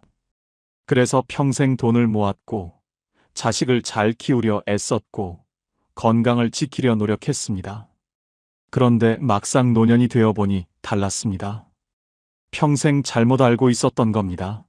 73세 김정수 씨는 재산이 20억이 넘습니다. 서울에 아파트가 있고, 예금도 있고, 연금도 나옵니다. 돈 걱정은 없습니다. 그런데 정수 씨는 불안합니다. 왜 그럴까요? 밤마다 통장 잔고를 확인합니다. 이 돈으로 얼마나 더 살 수 있을까? 병원비 많이 나오면 어떡하지? 요양원 가려면 얼마나 들까? 돈이 많은데도 돈 걱정을 합니다. 자식들이 자기 재산을 노리는 것 같아서 의심하고 사기당할까봐 사람도 못 만나고 돈 쓰는 것도 아깝고 돈은 많은데 불행합니다. 정수 씨는 제게 말했습니다. 돈이 많으면 행복할 줄 알았는데 돈이 많아도 불안하더라고요. 69세 박미숙 씨는 자식이 잘 됐습니다. 아들은 대기업 임원, 딸은 의사입니다. 손주들도 명문대 다니고 집도 잘 살고 자랑할 게 많습니다. 그런데 미숙 씨는 외롭습니다. 자식들은 바빠서 자주 못 옵니다. 명절에 한 번, 생일에 한 번 보는 게 전부입니다. 전화는 일주일에 한 번 할까 말까입니다. 미숙 씨는 친구들 만나면 자식 자랑을 합니다. 우리 아들이 이번에 또 승진했어. 우리 딸이 병원에서 인정받는데. 자랑은 하는데 마음은 허전합니다. 집에 돌아오면 텅 빈 집이 너무 넓게 느껴집니다. 미숙 씨는 제게 말했습니다. 자식 잘 되면 행복할 줄 알았는데 자식이 잘 돼도 외롭더라고요. 우리가 생각한 팔자 좋은 노후는 이런 게 아니었습니다. 돈 많고 자식 잘 되고 건강하면 당연히 행복할 줄 알았습니다. 그런데 실제로는 그렇지 않았습니다. 돈 많아도 불안하고 자식 잘 돼도 외롭고 건강해도 무료합니다. 그렇다면 진짜 팔자 좋은 노후는 무엇일까요? 2025년 한국보건사회연구원이 발표한 노년 삶의 질 연구 결과를 보면 노후 만족도가 높은 사람들의 공통점은 소유가 아니라 상태였습니다. 무엇을 가졌느냐가 아니라 어떤 상태로 사느냐가 중요했습니다. 팔자 좋은 노후는 많이 가진 노후가 아니라 편안한 상태로 사는 노후였습니다. 그렇다면 그 편안한 상태는 무엇일까요? 노후에 진짜 팔자 좋은 사람에게는 공통점이 있습니다. 첫째, 남에게 기대지 않는 사람입니다. 자식에게 기대지 않고, 친구에게 기대지 않고, 국가에게 기대지 않습니다. 물론 도움을 받을 수는 있습니다. 하지만 도움이 없어도 살 수 있습니다. 자식이 찾아오면 반갑지만 안 와도 괜찮습니다. 친구가 연락하면 좋지만 안 해도 괜찮습니다. 연금이 나오면 고맙지만 적어도 살 수 있습니다. 이렇게 기대하지 않으니 실망도 없고 섭섭함도 없고 원망도 없습니다. 그래서 마음이 편합니다. 72세 이경자 씨는 혼자 삽니다. 자식은 외국에 있고 친구도 많지 않고 연금도 적습니다. 그런데 경자 씨는 편안합니다. 나는 나만 챙기면 되니까 편해요. 자식 눈치 안 봐도 되고 친구 눈치 안 봐도 되고 내 마음대로 살 수 있어요. 경자 씨는 아침에 일어나서 하고 싶은 것을 합니다. 산책하고 싶으면 가고 집에 있고 싶으면 있고 밥 먹고 싶으면 먹고 안 먹고 싶으면 안 먹습니다. 누구 눈치 안 보고 삽니다. 그게 팔자 좋은 겁니다. 둘째, 혼자 있어도 무너지지 않는 사람입니다. 혼자 있으면 외롭지만 외로움이 무너뜨리지는 못합니다. 혼자 밥 먹어도 밥맛이 나고 혼자 TV 봐도 재미있고 혼자 산책해도 기분이 좋습니다. 물론 누군가와 함께하면 더 좋습니다. 하지만 혼자여도 괜찮습니다. 혼자를 견디는 게 아니라 혼자를 즐깁니다. 70세 최동수 씨는 혼자 사는데 외로워하지 않습니다. 나는 혼자 있는 게 편해요. 아침에 일어나서 커피 한 잔 마시고, 신문 보고, 산책 나가고, 도서관 가서 책 읽고, 집에 와서 음악 듣고, 그렇게 하루를 보내요. 외롭다는 생각이 안 들어요. 동수 씨는 혼자 있는 시간을 즐깁니다. 누군가 필요해서 만나는 게 아니라 만나고 싶어서 만납니다. 그래서 관계가 가볍고 부담이 없고 편합니다. 그게 팔자 좋은 겁니다. 셋째, 하루를 스스로 채울 줄 아는 사람입니다. 아침에 일어나서 오늘 뭐 하지가 아니라 오늘 이거 해야지 하고 생각합니다. 거창한 계획이 아니라 작은 일상입니다. 산책 나가기, 책 읽기, 친구 만나기, 요리하기, 청소하기, 이런 작은 것들로 하루를 채웁니다. 누가 시키지 않아도 스스로 합니다. 누가 함께하지 않아도 혼자 합니다. 그렇게 하루를 채우다 보면 하루가 금방 지나갑니다. 저녁이 되면 오늘도 잘 보냈네 하고 만족합니다. 68세 윤정혜 씨는 매일 아침 계획을 세웁니다. 오늘은 산책 가고, 도서관 가고, 점심은 김치찌개 끓여 먹고, 오후에는 드라마 보고, 저녁에는 친구한테 전화하고 이렇게 하루를 계획합니다. 거창하지 않습니다. 그냥 일상입니다. 그런데 이렇게 계획하고 실천하다 보면 하루가 의미 있어집니다. 정혜 씨는 저녁에 일기를 씁니다. 오늘 산책하면서 꽃 봤다. 도서관에서 좋은 책 읽었다. 친구랑 통화했다 이렇게 적습니다. 작은 것들이지만 적고 보면 하루가 알찹니다. 그게 팔자 좋은 겁니다. 조선시대 실학자 정약용 선생은 유배지에서 18년을 보냈습니다. 가족과 떨어져 혼자 지냈습니다.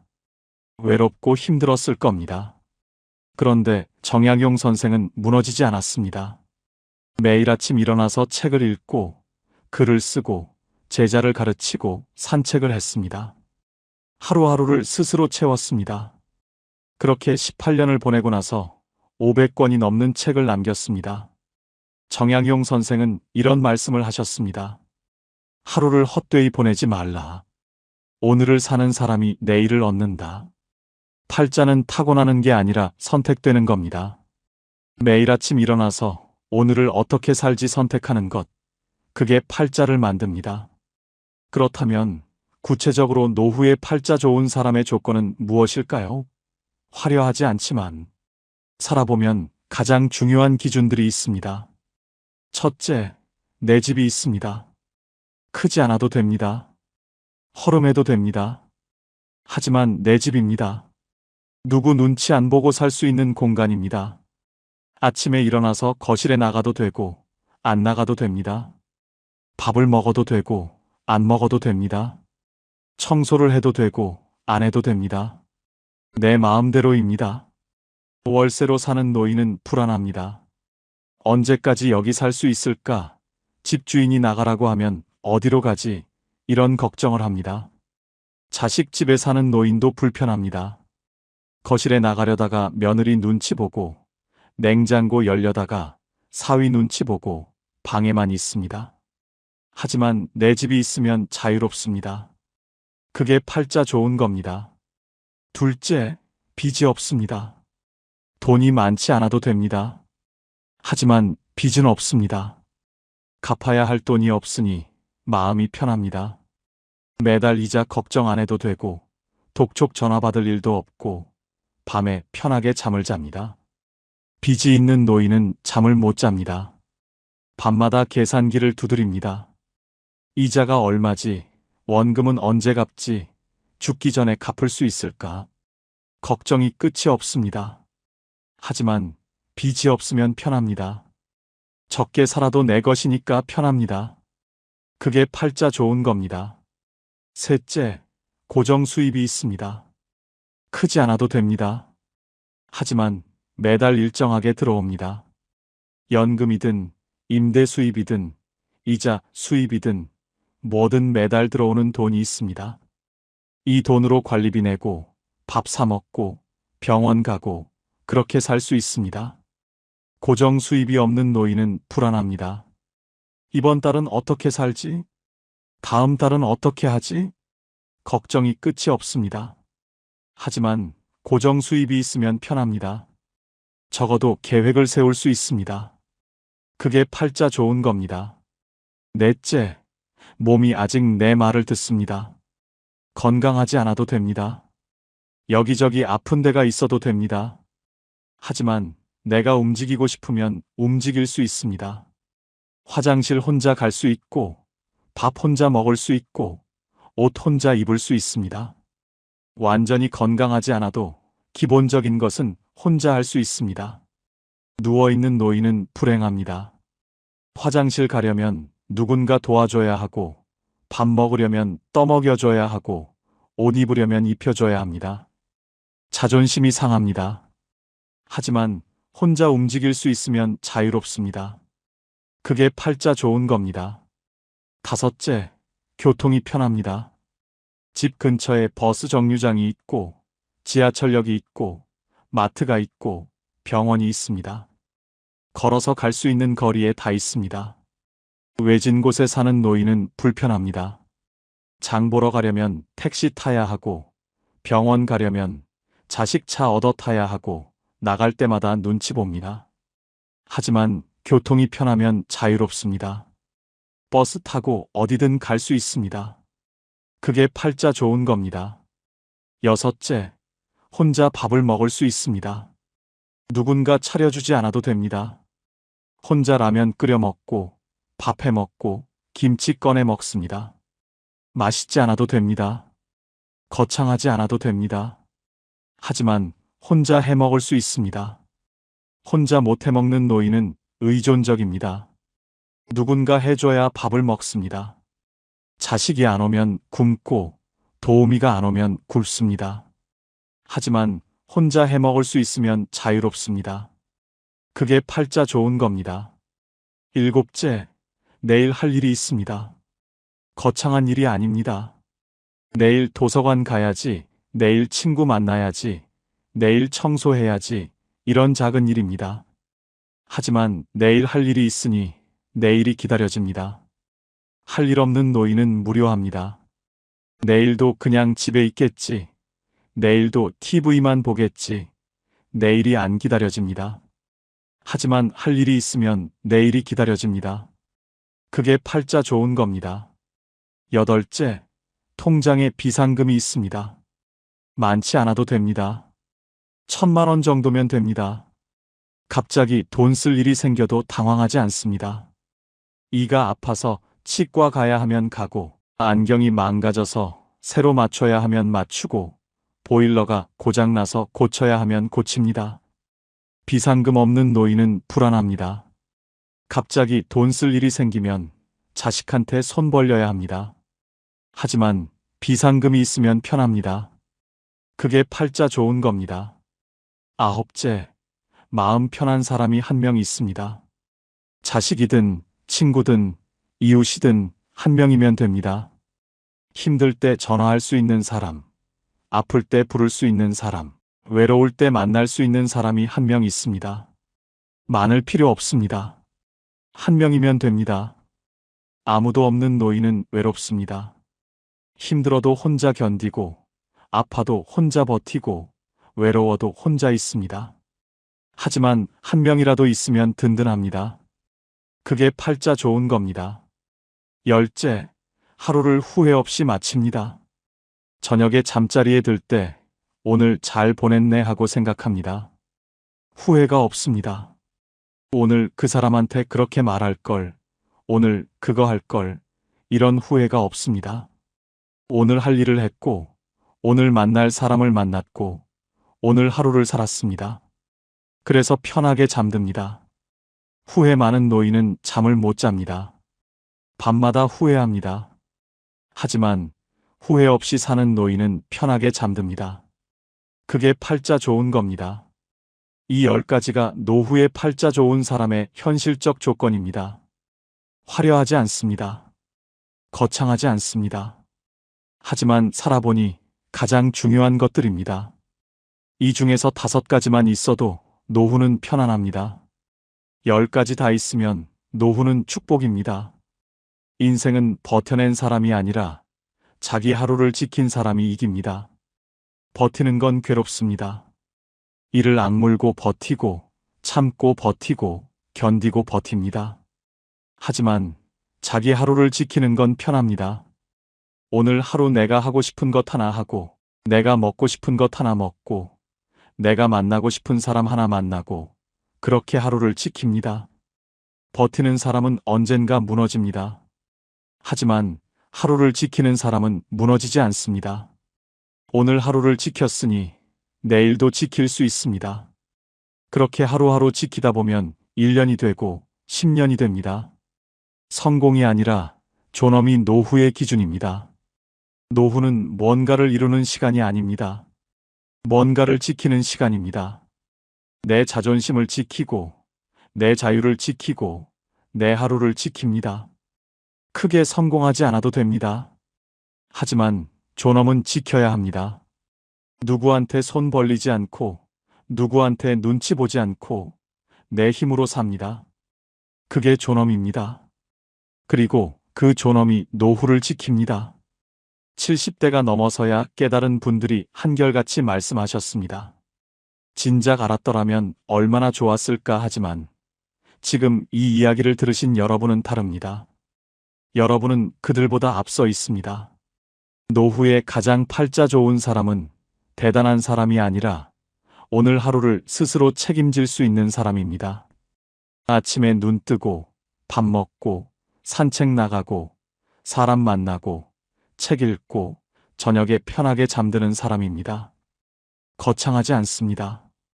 하지만 그게 팔자 좋은 삶입니다. 우리는 평생 주는 것만 배웠지 멈추는 것은 배우지 못했습니다.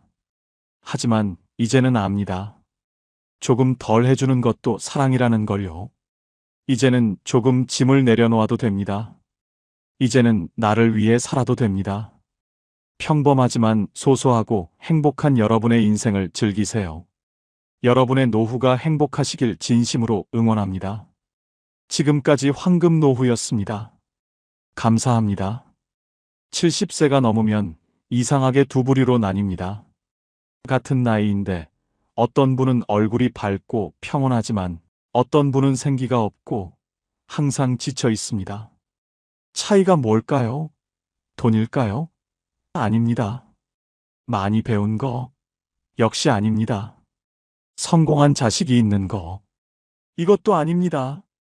그 차이는 바로 단 하나, 불필요한 것을 줄였느냐, 아직도 붙잡고 있느냐의 차이입니다. 2025년 노년 행복 연구 결과 70대 이후 삶의 만족도를 가르는 건 소득이 아니라 얼마나 삶을 단순하게 만들었느냐였습니다. 더 많이 가진 사람이 아니라 더 많이 내려놓은 사람이 훨씬 행복했습니다. 70대는 60대와 완전히 다릅니다. 체력도 다르고 시간도 다르고 삶의 무게도 다릅니다.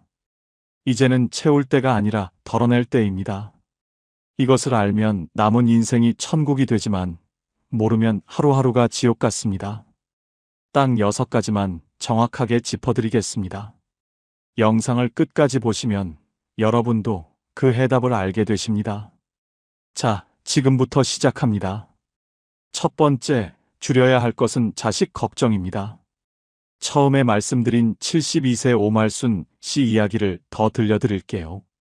말순 씨는 평생 자식 걱정으로 살았습니다. 아들이 어릴 때는 성적 걱정, 대학 걱정, 취직 걱정, 아들이 결혼하고 나서는 며느리 걱정, 손주 걱정, 아들이 45살이 된 지금도 걱정이 안 멈췄어요. 매일 아침 눈을 뜨면 아들 생각이 먼저 났습니다. 어제 늦게까지 일했는데 밥은 제대로 먹었을까? 요즘 얼굴이 안 좋아 보이던데 어디 아픈 거 아닐까? 회사에서 스트레스 받는다고 했는데 괜찮을까? 하루에 문자를 서너 번 보냈어요. 밥 먹었어? 퇴근했어? 오늘 어땠어? 아들이 답장을 안 하면 불안했어요. 10분, 20분, 30분. 답장이 없으면 전화했습니다. 왜 문자 안 봐? 엄마 회의 중이었어요. 회의 중에도 잠깐 볼 수 있잖아. 엄마, 나 일해야 해요. 그날 오후에 아들한테서 문자가 왔어요. 엄마, 나 사고 났어요. 말순 씨는 그 5글자를 보는 순간 숨이 막혔습니다. 전화를 했는데 안 받았어요. 머릿속이 하얗게 됐습니다. 사고가 났는데 전화를 안 받아? 크게 다친 거야. 의식이 없는 건가? 어떡하지? 어떡하지? 온몸이 떨렸어요. 그 자리에서 쓰러졌습니다. 옆집 이웃이 119를 불렀어요. 응급실에 실려갔습니다. 심장이 너무 빨리 뛰어서 심전도 검사를 받았어요. 의사가 말했습니다. 어머님, 극도의 불안 상태로 오셨어요. 심장에 무리가 많이 갔어요. 평소에 걱정을 많이 하시죠? 말순 씨가 멍하니 고개를 끄덕였습니다. 얼마 후 아들이 응급실로 달려왔어요. 멀쩡했습니다. 엄마, 나 괜찮아. 주차장에서 범퍼 살짝 긁힌 거야. 보험사에 전화하느라 전화 못 받은 거예요. 말순 씨는 그 말을 듣고 눈물이 터졌습니다. 안도의 눈물이었어요. 아들이 엄마 손을 꼭 잡았습니다. 아들도 울고 있었어요. 엄마, 나 45살이야. 엄마 걱정이 이제 엄마한테 병이 되고 있어. 오늘 내가 멀쩡한데 엄마가 응급실에 왔잖아. 엄마, 제발 나 믿어줘. 나 알아서 잘 살 수 있어요. 엄마가 행복해야 나도 마음이 편해요. 엄마가 걱정하면 나도 하루 종일 마음이 무거워. 말순 씨는 아들 손을 꼭 쥐고 말했어요. 알았어. 엄마가 잘못했다. 이제 믿을게. 엄마가 너무 무서워서 그랬어. 퇴원하고 나서 말순 씨가 달라졌습니다. 아침에 눈 떠도 문자를 참았어요. 힘들었습니다. 손이 근질근질했어요. 밥 먹었는지 물어보고 싶은데 그래도 참았습니다. 대신 베란다에 나가서 화분에 물을 줬어요. 꽃이 피어 있었습니다. 이 꽃 폈네. 예쁘다. 처음으로 꽃이 눈에 들어왔어요. 오후에 동네 공원을 걸었습니다. 벤치에 앉아서 하늘을 봤어요. 하늘이 이렇게 파랬구나. 저녁에 아들한테서 먼저 문자가 왔습니다. 엄마 오늘 어땠어? 말순 씨가 웃었어요. 나 오늘 꽃 보고 하늘 봤어. 좋았어. 엄마 잘하셨어요. 2025년 가족관계 연구에서 자녀에 대한 과도한 걱정이 부모의 심혈관 질환 위험을 2.8배 높이고 오히려 자녀와의 관계를 악화시키는 것으로 나타났습니다. 걱정은 사랑이 아닙니다. 진짜 사랑은 믿는 겁니다. 자식 걱정을 내려놓으면 내 심장이 살고 내 인생이 시작됩니다. 두 번째, 줄여야 할 것은 해야 한다는 책임 강박입니다. 75세 김복순 씨 이야기를 들려드릴게요. 복순 씨는 새벽 4시에 일어났습니다. 손주 생일이었거든요. 미역국 끓여야 하고, 잡채해야 하고, 불고기 재워야 하고, 전 부쳐야 했어요. 사흘 전부터 준비했습니다. 시장 보고, 재료 손질하고, 전날 밤 늦게까지 준비했어요. 그런데 아침부터 머리가 이상했습니다. 한쪽이 띵하고 어지러웠어요. 왜 이러지? 잠깐 앉았다가 일어났습니다. 괜찮아. 조금 있으면 나아지겠지. 오늘 생일상은 차려야지. 그때 며느리가 왔어요. 어머님 얼굴이 안 좋으세요. 좀 쉬세요. 괜찮아. 내가 해야지. 어머님 저랑 같이 해요. 아니야. 네가 왜 해? 내가 할게.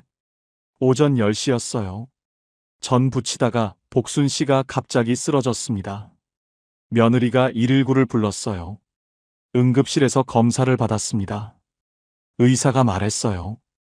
어머님 뇌졸중 전조 증상이에요. 30분만 더 늦게 오셨으면 큰일 날 뻔했어요. 30분이요? 네, 아슬아슬했어요. 증상 느끼셨을 텐데요. 왜 참으셨어요? 복순 씨가 대답했습니다. 손주 생일상 차려야 해서요. 의사가 잠깐 말을 못했어요. 그리고 조용히 말했습니다. 어머님, 생일상보다 어머님이 더 중요해요. 복순 씨는 그 말을 듣고 눈물이 났습니다. 내가 안 하면 누가 한다고? 내가 해야 한다고 생각했는데 아들이 병실로 들어왔어요. 아들의 눈이 빨개져 있었습니다. 엄마, 우리 생일상 필요 없어요. 엄마가 있어야 해요. 엄마 없으면 생일이 무슨 의미 있어요? 복순 씨는 아들 얼굴을 보면서 생각했어요. 내가 없어도 생일은 지낼 수 있구나. 그런데 내가 없으면 아들한테는 진짜 생일이 없겠구나. 퇴원하고 처음으로 아무것도 안 한 날이 있었어요. 그냥 소파에 앉아 있었습니다. 며느리가 밥을 차렸어요. 아들이 설거지를 했습니다. 복순 씨는 그냥 앉아서 봤어요. 처음에는 불편했습니다. 저거 내가 해야 하는데. 그래도 참았어요. 밥을 먹었습니다. 며느리가 차렸는데 맛있네. 설거지 끝난 부엌이 깨끗했어요. 내가 안 해도 깨끗하네. 그날 저녁 복순 씨는 오랜만에 일찍 잠들었어요. 몸이 가벼웠습니다. 아침에 일어나서 생각했어요. 어제 내가 아무것도 안 했는데 세상이 안 무너졌네. 오히려 더 좋았네. 2025년 노인 건강연구에서 70대 이상 여성의 과로로 인한 뇌혈관 질환 발병률이 60대보다 2.3배 높았습니다. 몸이 신호를 보내고 있어요. 할 수 있어도 안 할 권리, 이제 여러분 것입니다. 해야 한다는 강박을 내려놓는 것. 그게 70 이후 내 몸을 지키는 첫 번째 방법입니다. 세 번째, 줄여야 할 것은 과거에 대한 후회와 원망입니다. 77세 박정래 씨 이야기를 들려드릴게요. 정래 씨는 50년 된 원망을 품고 살았어요. 결혼하고 첫 해에 시어머니한테 큰 상처를 받았거든요. 어린 새댁이 부엌에서 국을 끓이고 있었어요. 시어머니가 들어오더니 냄비를 들여다보고 말씀하셨습니다. 이게 뭐야? 이걸 국이라고 끓였어? 우리 아들이 이걸 먹어야 해? 정래 씨는 그 말에 가슴이 무너졌어요. 얼마나 노력해서 끓인 국인데. 그런데 한마디도 못했어요. 죄송해요 하고 고개를 숙였습니다. 그게 시작이었어요. 시어머니는 틈만 나면 정래 씨를 구박했습니다. 음식이 어떻고, 청소가 어떻고, 아이를 어떻게 키우냐고. 정래 씨는 50년 동안 그 말들을 가슴에 쌓았어요. 시어머니는 20년 전에 돌아가셨습니다. 그런데 정래 씨 마음속에서는 시어머니가 안 돌아가셨어요. 혼자 밥 먹다가도 그 생각이 났어요. 그때 그 말이 얼마나 상처였는데. 잠들기 전에도 그 생각이 났습니다. 내가 뭘 잘못했다고 그렇게 구박했을까? 딸이 말했어요. 엄마, 할머니 돌아가신 지 20년이 됐는데 아직도 그 생각해요? 안 하려고 해도 자꾸 생각나. 엄마 그러면 엄마만 힘들잖아요. 나도 알아. 근데 안 돼. 어느 날 정래 씨가 방 청소를 하다가 오래된 일기장을 발견했어요. 30년 전에 쓴 일기였습니다. 펼쳐봤어요. 시어머니 이야기가 가득했어요. 오늘 또 구박받았다. 내가 뭘 잘못했을까? 억울하다. 서럽다. 페이지마다 원망이 가득했습니다. 정래 씨는 그 일기장을 보면서 생각했어요. 내가 30년 동안 이걸 들고 살았구나. 30년 동안 이 무거운 걸 들고 다녔구나. 일기장을 들고 마당에 나갔습니다. 불을 붙였어요. 멍하니 일기장이 타오르는 걸 바라봤습니다. 어머님, 이제 보내드릴게요. 내가 이걸 들고 있기엔 내 남은 시간이 너무 아까워요. 불이 꺼졌어요. 힘들었던 과거가 제가 됐습니다. 신기하게 마음이 가벼워졌어요. 딸이 다음 날 왔습니다. 엄마 얼굴이 왜 이렇게 달라 보여요? 어제 오래된 짐 하나 태웠어. 무슨 짐이요? 오래된 원망. 이제 필요 없어서. 2025년 심리학 연구에서 70대 이상이 과거의 원망을 내려놓았을 때 수면의 질이 62% 개선되고 삶의 만족도가 평균 40% 상승했습니다. 그분은 이미 과거에 있어요. 나는 지금 여기 있습니다. 50년 된 원망을 들고 가기엔 내 남은 시간이 너무 소중합니다. 과거의 원망을 내려놓는 것, 그게 나를 위한 가장 큰 선물입니다. 네 번째, 줄여야 할 것은 욕심과 나중에라는 미루기입니다. 73세 이순례 씨 이야기를 들려드릴게요. 순례 씨는 3년 전에 남편을 먼저 보냈어요. 암이었습니다. 6개월을 투병하다가 가셨어요. 남편이 돌아가시고 한 달이 지났을 때였어요. 순례 씨가 서랍 정리를 하다가 낡은 수첩 하나를 발견했습니다. 남편 수첩이었어요. 펼쳐봤어요. 첫 페이지에 이렇게 쓰여 있었습니다. 순례랑 꼭 가고 싶은 곳. 목록이 있었어요. 경주 불국사, 전남 순천만, 강원도 정동진 해돋이, 제주도 한라산 둘레길. 날짜도 적혀 있었어요. 퇴직하면 가자. 2018년. 퇴직은 했는데 못 갔습니다. 애들 결혼 끝나면 가자. 2021년. 결혼은 끝났는데 못 갔습니다. 그리고 2022년에 남편이 암 판정을 받았어요. 순례 씨는 수첩을 쥔 채로 한참을 울었습니다. 여보, 우리 같이 가기로 했는데, 나중에 가자고 했는데 나중이 없었네. 수첩을 가슴에 꼭 품었어요. 그리고 결심했습니다. 내가 혼자라도 가야겠다. 여보 못 가지. 딸한테 전화했어요. 엄마 어디 가려고요? 경주. 아버지랑 가려고 했던 곳. 엄마 혼자요? 응, 혼자. 아버지 수첩에 있던 곳이야. 딸이 잠깐 말을 못했어요. 엄마, 제가 같이 갈게요. 아니야. 엄마 혼자 가고 싶어. 순례 씨는 혼자 기차를 탔습니다. 경주에 내렸어요. 불국사로 걸어갔습니다. 남편 수첩을 가방에 넣고 갔어요. 불국사 앞에 섰을 때 눈물이 났습니다. 여보, 나왔어. 우리 같이 오기로 했던 곳. 나 혼자 왔어. 여기 정말 좋다. 같이 왔으면 더 좋았을 텐데. 한참 서 있었어요. 그리고 사진을 찍었습니다. 수첩을 꺼내서 첫 번째 줄에 체크를 했어요. 경주 불국사. 그 다음부터 순례 씨가 달라졌습니다. 아끼던 것들을 꺼내 쓰기 시작했어요. 결혼 선물로 받은 찻잔 세트를 꺼냈습니다. 30년 만에 처음으로 꺼냈어요. 나중에 귀한 날 쓰려고 아꼈는데 오늘이 귀한 날이야. 내가 살아있는 오늘이.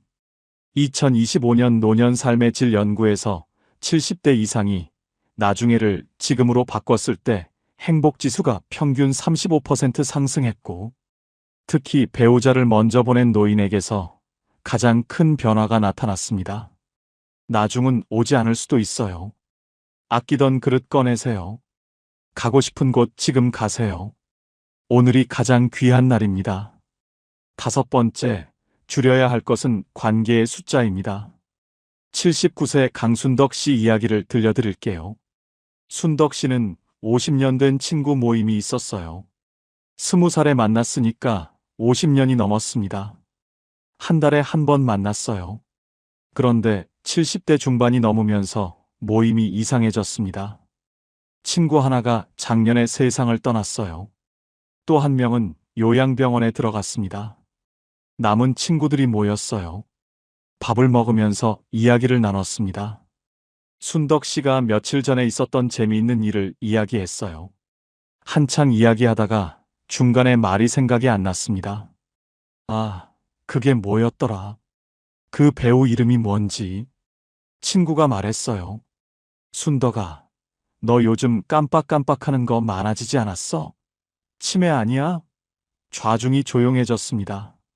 순덕 씨는 웃으면서 넘겼어요. 에이, 설마.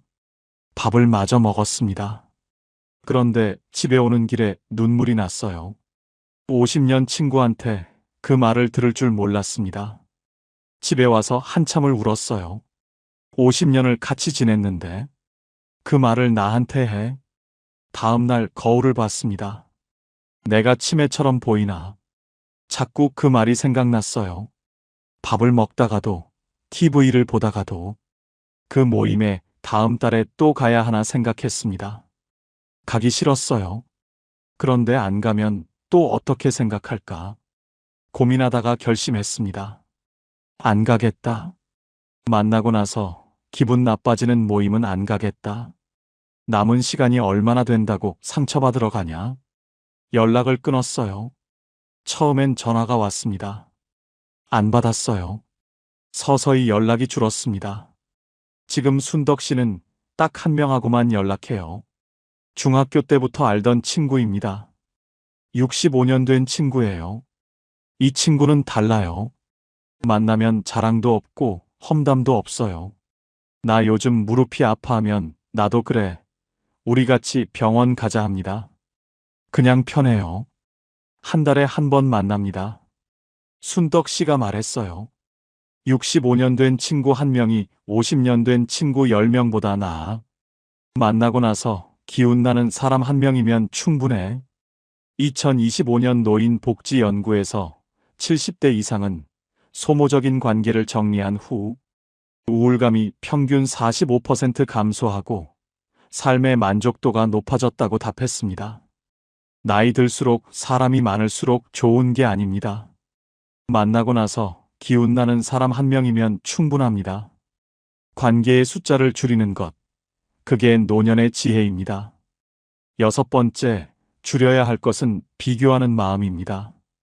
71세 한금자 씨 이야기를 들려드릴게요. 금자 씨는 매주 화요일마다 경로당에 나갔어요. 동네 어르신들이 모이는 곳입니다. 처음엔 좋았어요. 사람도 만나고 밥도 같이 먹고. 그런데 어느 순간부터 가기가 싫어졌습니다. 경로당에 가면 꼭 이런 이야기가 나왔어요. 금자 씨 아들이 뭐해요? 금자 씨 아들은 작은 가게를 운영해요. 특별히 잘 나가지도 않고 그렇다고 못 사는 것도 아닌 평범한 아들입니다. 아, 가게 해요. 어떤 가게요? 그냥 동네 가게요. 옆에 앉은 어르신이 말했어요. 우리 아들은 이번에 과장 됐어요. 대기업이에요. 또 다른 어르신이 말했습니다. 우리 딸은 미국에 있어요. 거기서 의사예요.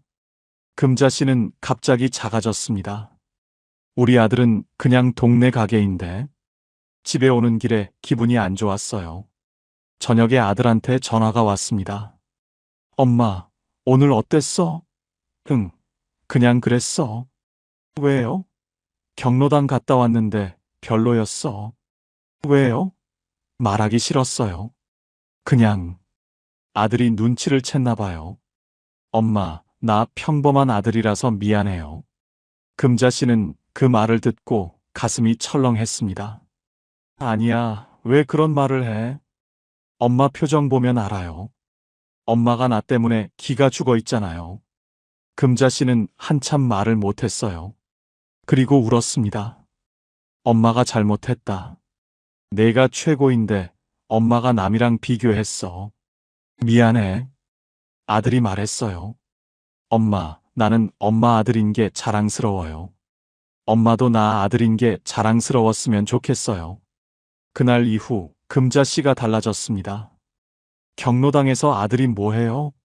물으면 당당하게 말했어요. 가게 해요. 열심히 잘해요. 어떤 가게요?